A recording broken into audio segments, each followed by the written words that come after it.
সেটা শুধুমাত্র তোমার জন্য। তুমি যদি কোনোদিন তোমার নিজেকে চেঞ্জ করতে পারো তাহলে তুমি আমার বাসায় থাকতে পারবে।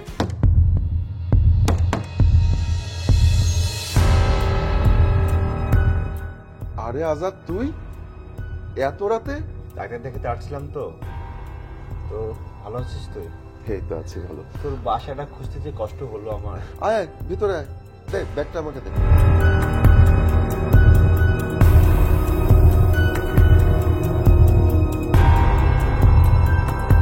অনেকদিন পর আসলি, তুই এসছিস, আমার ভীষণ ভালো লেগেছে। আচ্ছা, হ্যাঁ আছি ভালো। ভাবি কই? ও তো মনে হয় ভিতরে আছে, একটু বস। তারপরে কি অবস্থা বল? আরে বলিস না আর, এই পায়ের ব্যথা, এটার জন্য আসলাম ডাক্তারে। মানে কি বলবো রে, নিজেদেরকে তো টেক কেয়ার করিসই না, উল্টো আরো মানে সারাদিন পরিশ্রম করিস, যার কারণে হয়তো এরকম হয়েছে। আচ্ছা শোন, আমি শিলাকে ডাকছি। শিলা, শিলা এদিকে এসো, দেখো কে এসেছে। ও এসেছো? আচ্ছা তোমাকে পরিচয় করিয়ে দিই, ও হচ্ছে আমার ছোটবেলার বন্ধু। আমরা ছোটবেলায় একই সঙ্গে বড় হয়েছি। ওর পায়ে একটু প্রবলেম, ও ডাক্তার দেখাতে এসেছে। আমাদের বাসায় আজকে রাতটা থাকবে। ঠিক আছে, কোনো সমস্যা নেই, আপনি যে ফ্রেশ হয়ে নেন। তাহলে কোন দিকে যাব? আচ্ছা তুই এই রুমটাতে যা। আচ্ছা।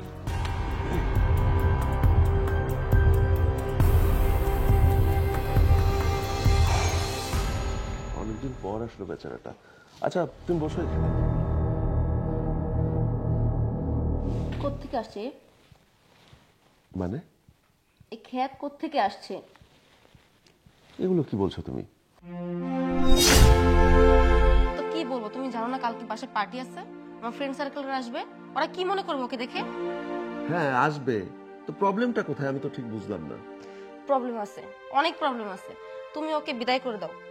দেখো, আমার ছোটবেলার বন্ধু, আমরা গ্রামে ছোটবেলা থেকে একই সঙ্গে লেখাপড়া করেছি, খেলাধুলা করে বড় হয়েছি। আজকেও একটা প্রবলেমে পড়ে আমাদের বাসায় এসেছে, আর তুমি তাকে তাড়িয়ে দিতে বলছো? না না, এটা আমি কখনোই পারবো না। আর তাছাড়া এত রাতে ও যাবেই বা কোথায়? তো কি হয়েছে বন্ধু, শোনো, টাকা হলো না সব হয়, ওকে যেন আমার বাসায় না দেখি।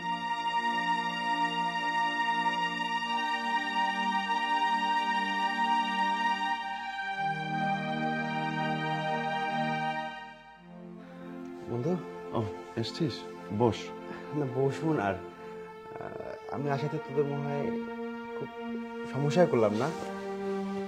না রে বন্ধু, তুই বিশ্বাস কর, তুই যে এসেছিস আমার ভীষণ ভালো লেগেছে। আসলে কি জানিস তো, তুই তো সবই শুনেছিস, আমার হাতে আসলে আর কোনো অপশন ছিল না। তুই আমাকে ক্ষমা করে দিস প্লিজ। আর হ্যাঁ, আরেকটা কথা শোন, আমি তোকে 1000 টাকা দিয়ে দিচ্ছি। না এই না টাকাটা তুই নে, এই টাকাটা নিয়ে ভালো একটা হোটেল দেখে রাতে থেকে নিস। না বন্ধু, টাকা লাগবে না। রাখ। না, তোর টাকা লাগবে না। আসলে আমি ভাবতে পারিনি তোদের এখানে আসলে তোদের অসুবিধা হয়ে যাবে। আমি বুঝতে পেরেছি, আসলে এখানে আমার কিছু বলার নেই রে, তুই তো সবই শুনেছিস। ঠিক আছে, তোকে আমাকে নিয়ে আর চিন্তা করতে হবে না। আর কষ্ট হচ্ছে এই ভেবেই যে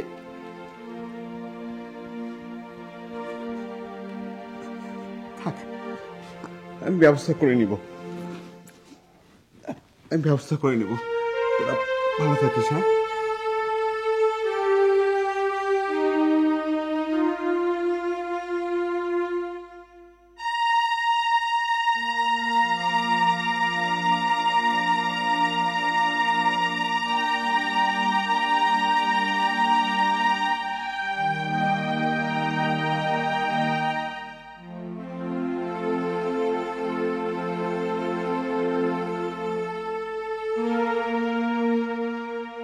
হায় হায়, এটা আমি কি করলাম?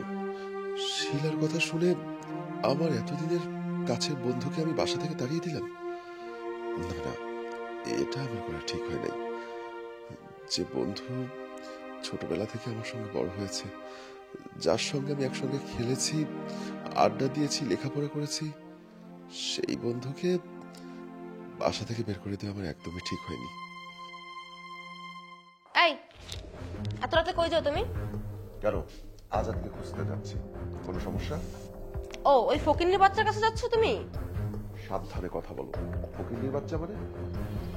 আমি এতটা দিন আমার এত কাছের ভেবে এসেছি, যার সঙ্গে আমি ছোটবেলা থেকে আজ পর্যন্ত এত বড় হয়েছি, যার বাবার টাকায় আমি আজ লেখাপড়া শিখেছি, সেই বন্ধুকে আমি দূর দূর করে তাড়িয়ে দিয়েছি। আরে একটা রাতে তো আমার বাসায় থাকতে চেয়েছিল। আরে আজকে এই আজাদের বাবার টাকায় যদি আমি লেখাপড়া না করতাম, তাহলে তোমার এই বাড়ি গাড়ি ফ্ল্যাট কোনো কিছু হতো না। যার টাকায় আজকে আমি এত বড় হয়েছি, সেই মানুষটাকে আমার বাসায় আমি একটা রাত থাকতে দিতে পারলাম না। আর সেটা শুধুমাত্র তোমার জন্য। তুমি যদি কোনোদিন তোমার নিজেকে চেঞ্জ করতে পারো, তাহলেই তুমি আমার বাসায় থাকতে পারবে, তার আগে না। যাও, এই মুহূর্তে তুমি তোমার কাপড় চোপড় গুছিয়ে বাবার বাড়ি চলে যাও। তুমি তোমার বন্ধুর জন্য আমার সাথে এরকম ব্যবহার করলা?